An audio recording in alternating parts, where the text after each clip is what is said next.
Hello student. हम पढ़ रहे हैं प्राचीन इतिहास यानी कि अनसीन हिस्ट्री।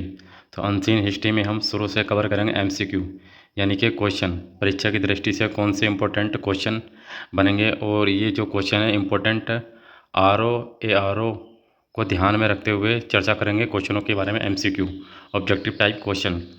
तो ये हमारा पहला लेक्चर है और प्राचीन इतिहास के बारे में हम पढ़ेंगे शुरू से, ठीक है। तो सबसे पहले आता है पहला क्वेश्चन।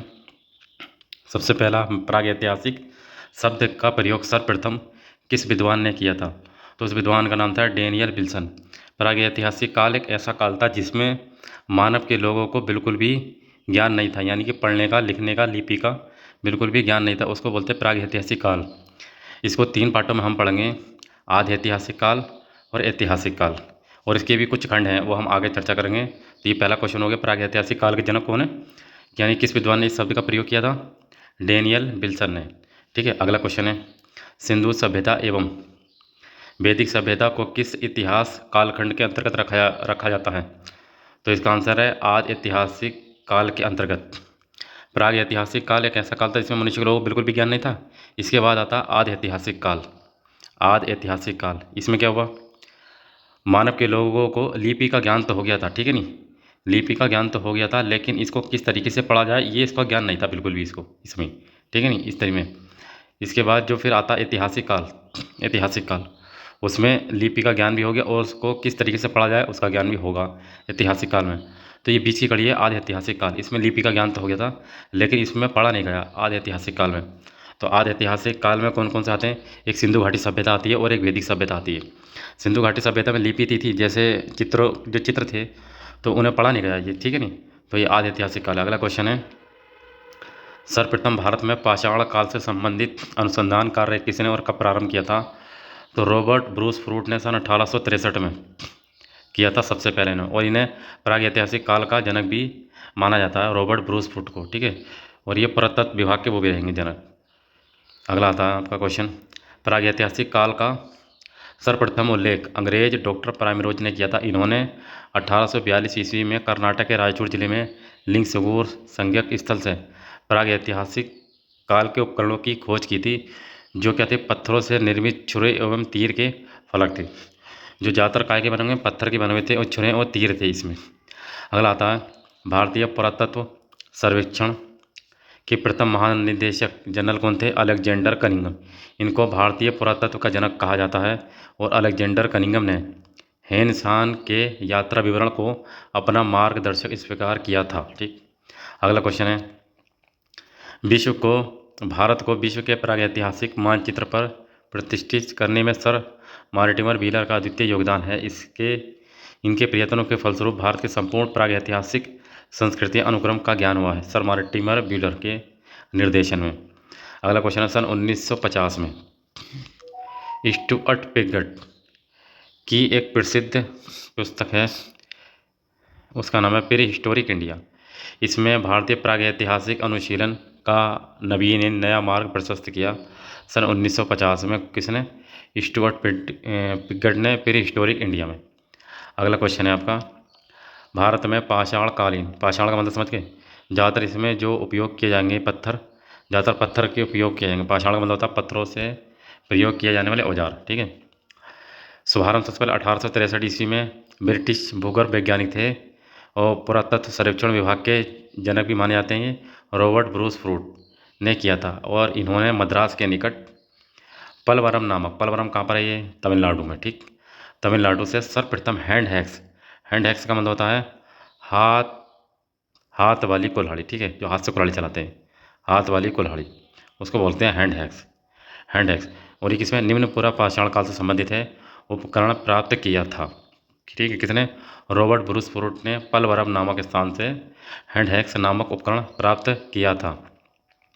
अगला था, डेनमार्क का कोपेनहेगन संग्रहालय के राष्ट्रीय अध्यक्ष थे केजी थॉमसन ने 1816 ईस्वी में, कितनी ईस्वी में?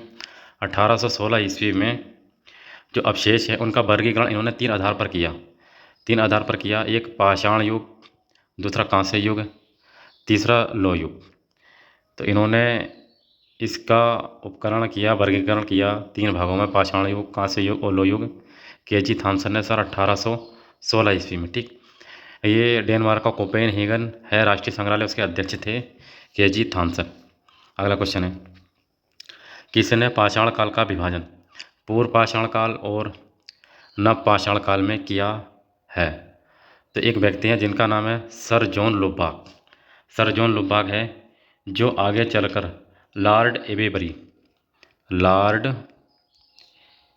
एबेबरी, ठीक है, एबेबरी के नाम से जाने जाएंगे।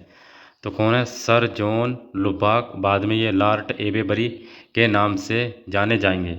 इन्होंने जो है आगे चलकर अपनी एक पुस्तक है प्री हिस्टोरिक टाइम्स, इनकी पुस्तक का क्या नाम है? प्री हिस्टोरिक टाइम्स, ठीक है, प्री हिस्टोरिक टाइम्स। ठीक, सर जॉन लुबाक जो बाद में लॉर्ड एबेबरी के नाम से जाने जाएंगे, इन्होंने अपनी पुस्तक लिखी प्री हिस्टोरिक टाइम्स। इसमें बताया कि पाषाण काल जो है, पूर्व पाषाण काल और नव पाषाण काल 2 भागों में बटा हुआ है, ठीक है नहीं, पूर्व पाषाण काल और एक नव पाषाण काल 2 भागों में बटा हुआ सर जॉन लुबाक ने बताया था इसके बारे में। भारत में प्राग ऐतिहासिक का मुख्यालय कहाँ पर है? नागपुर में। ठीक, प्रथम एशियाई पुरातत्व सम्मेलन कहाँ और कब आयोजित हुआ था? दिल्ली में सन 1961 ईस्वी में। अगला क्वेश्चन है आपका, पूरा पाषाण काल का विभाजन निम्न पूरा पाषाण काल, मध्य पूरा पाषाण काल, उच्च पूरा पाषाण काल में किसने किया था? तो मैं आपको बता दूं, पूरा पाषाण काल जैसे शुरू में हमने पढ़ा था प्राग ऐतिहासिक काल, प्राग ऐतिहासिक के बाद आगा पूरा पाषाण काल, ठीक, मध्य पाषाण काल, फिर उसके बाद आता है नव पाषाण काल। ठीक, पूरा पाषाण काल में भी 3 पार्ट हैं जिनको हम पढ़ेंगे, निम्न पूरा पाषाण काल, मध्य पूरा पाषाण काल, उच्च पूरा पाषाण काल। तो इसी में है आपका पूरा पाषाण काल में है जो 3 भाग हैं इसके, उनको पहले तो पूरा पाषाण काल का आपको बता दूँ ये किस खंड में इसका जो प्रारंभ हुआ था, तो वो था प्लीस्टोसीन, प्लीस्टोसीन काल, प्लीस्टोसीन काल, या फिर इसको बोलते हैं हिमकाल, हिमकाल भी बोलते हैं इसको, ठीक है नहीं, हिमकाल। इसके आधार पर इसका पूरा पाषाण काल युग का प्रारंभ माना जाता है, हिमकाल या प्लीस्टोसीन काल से पूरा पाषाण काल का युग माना जाता है। इसमें क्या था? इसमें जो मानव जो था बिल्कुल खाद्य संग्राहक था, यानी कि जानवरों को मारकर उनका शिकार किया करता था और उन्हीं को खाया करता था। ये इस युग की विशेषता रही है। ठीक, और किस तरीके से रहता था वो? पत्तों की जो पेड़ हैं, जो छाल है, उनको पहनकर रहा करता था पूरा पाषाण काल में। ठीक, तो इसको 3 भागों में किसने बांटा है? एक है लुई लाड़तेत, लुई लाड़तेत सन 1870 ईस्वी में इन्होंने 3 भागों में इसको बांट दिया, निम्न पूरा पाषाण काल, मध्य पूरा पाषाण काल और उच्च पूरा पाषाण काल, ठीक है नहीं। ठीक है, अब अगला आगा, सर्वाधिक प्राचीन चित्रकारी किस युग में और कहाँ दृश्यद्रव्य होती है? तो उच्च पूरा पाषाण काल, जो पूरा पाषाण की सबसे लास्ट कड़ी है, और इसमें जो है भीमबेटका जो मध्य प्रदेश रायसेन जिले, वो इसी के अंतर्गत आता है, उच्च पूरा पाषाण काल, और प्राग ऐतिहासिक काल के अंतर्गत इसको माना जाता है। भारत में प्रचलित पाषाण काल की शब्दावलियाँ कहाँ से ली गई हैं? तो मैं आपको बताऊँ, सन 1887 की बात है, सन 1887, सन 1887 में कहाँ पर? फ्रांस में। ठीक, फ्रांस में एक गुफा है जिसका नाम है mass the AG, mass the एजी नामक गुफा से, ठीक, ऐसे उपकरणों की जानकारी प्राप्त हुई है जो पूरा पाषाण काल और नव पाषाण काल की विशेषता मिलती है इसमें। कौन सी? पूरा पाषाण काल और नव पाषाण काल की विशेषता इसमें मिलती है सन 1887 ईस्वी में फ्रांस में। ठीक है, जगह का नाम है मास द एजी नामक स्थान से पूरा पाषाण काल और नव पाषाण काल की विशेषता मिलती है। भारत में सर्वप्रथम किसने पाषाण काल की अनुसंधान कार्य प्रारंभ किया था? तो पाषाण काल के जनक कौन थे? ब्रिटिश भूगर्भ वैज्ञानिक एवं पुरातत्ववेत्ता रॉबर्ट ब्रूस रूट ने इसकी शुरुआत की सन 1863 ईस्वी में। ठीक, अगला क्वेश्चन है आपका, अगला क्वेश्चन है, भारत में पूरा पाषाण काल युगीन सभ्यता का प्रारंभ किस युग में हुआ था? ये तो मैंने आपको पढ़ा दिया, प्लेस्टोसीन, या इसको हिमकाल भी बोलते हैं, ठीक है नहीं, हिमकाल। अगला आता है चापर चापिंग चापर, चापर का मतलब होता है एक धार, ठीक। चापिंग, चापिंग का मतलब होता है दो धार। और जो पेबल है, पेबल का मतलब होता है जो है छोटे गोल मटोल जो पत्थर होते हैं गोल मटोल, उन्हें बोलते हैं पेबल। इसके उपकरण मुख्यतः कहाँ से प्राप्त होते हैं? तो कहाँ से होते हैं ये? सोहन घाटी से। और इसको सोहन संस्कृति भी बोलते हैं, इसको सोहन संस्कृति भी इसको हम बोलते हैं, चापर चापिंग पेबल इसको। और एक दूसरी संस्कृति है जिसको हम बोलते हैं हैंड हैक्स संस्कृति। अगली संस्कृति हैंड हैक्स, ये हस्तकुटार संस्कृति, यानी हाथ से बनी हुई कुल्हाड़ी संस्कृति के उपकरण कहाँ से प्राप्त हुए हैं? ये आपके प्राप्त हुए हैं बदमपुरे, बदमपुरे अतिरमपक्कम मद्रास से प्राप्त हुए हैं। और इसको मद्रासियन संस्कृति भी कहते हैं, इसको मद्रासियन संस्कृति भी कहते हैं हैंड हैक्स को, ठीक है नहीं। और यहाँ से जो उपकरण मिलते हैं, क्लीवर है, स्क्रेपर है, चमकदार पत्थर यहाँ से हमें मिले हैं। अगला है आपका निम्न पुरापाषाण काल में उत्तर एवं दक्षिण परंपराओं का मिलन स्थल कौन सा था? ठीक है नहीं, मिलन स्थल इसमें कौन सा था? तो इसमें जो है आपका चौन तारा जो है, चौन तारा वो किससे संबंधित है? ये मद्रासियन संस्कृति जो है उससे संबंधित है ये चौन तारा। और ये उत्तर और दक्षिण परंपराओं का मेलन स्थल है ये चौन तारा। अगला क्वेश्चन है आपका 1935 ईस्वी में कश्मीर घाटी में साल्ट रेंज तथा सर्वेक्षण किसने किया था? तो डी डेरा के निर्देशन में कैम्ब्रिज अभियान दल ने इसका सर्वेक्षण किया था। अगला आता है उच्च पुरापाषाण काल की अस्थि निर्मित मातृ देवी की प्रतिमा कहाँ से प्राप्त हुई है? तो लोहदा नाला से इसकी प्रतिमा प्राप्त हुई है। अगला क्वेश्चन भारत में सर्वप्रथम मानव कंकाल का साक्ष्य कहाँ से प्राप्त हुआ है? तो भारत में सर्वप्रथम कहाँ से? मध्य प्रदेश के हथनोरा नामक गांव से, नर्मदा नदी घाटी से, नर्मदा नदी घाटी से। और काल कौन सा था? निम्न पुरापाषाण काल, निम्न पुरापाषाण काल। यहाँ से मानव का कंकाल मिला है। और ये मानव का कंकाल जो है कहाँ पर है? ये कहाँ से मिला? अरुण सोनकिया, अरुण सोनकिया ने, अरुण सोनकिया ने सन 1982 ईस्वी में इसकी खोज की, सही नहीं।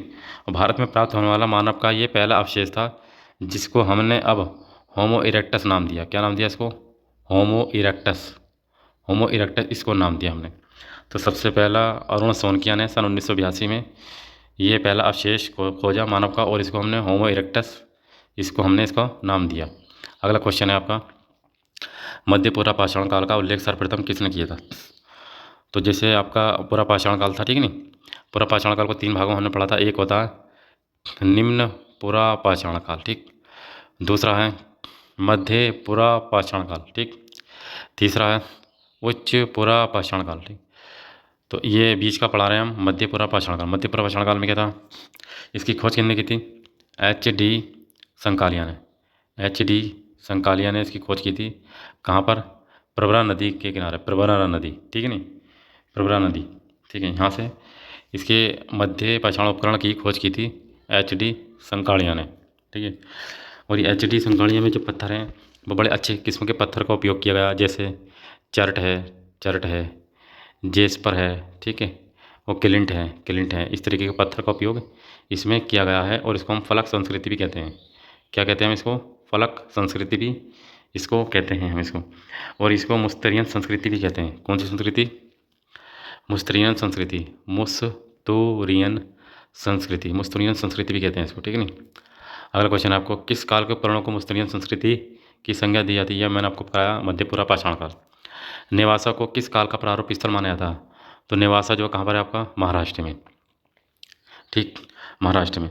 यहाँ से भी क्या उपकरण आपको मिले हैं, और इसको मध्य पुरापाषाण काल का प्रारूप स्थल माना जाता है। और ये प्रवरा नदी के तट पर है। कौन? नेवासा। कहाँ पर? ये प्रवरा नदी के तट पर।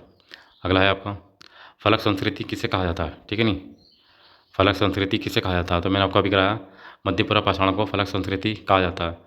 तो ये हमारे कुछ क्वेश्चन थे प्राचीन इतिहास के, ठीक है। तो इसके बारे में हम अगले क्वेश्चन को हम पढ़ेंगे और नए नए क्वेश्चन लेकर आएंगे। तो ये प्राचीन इतिहास के कुछ क्वेश्चन थे, चलिए।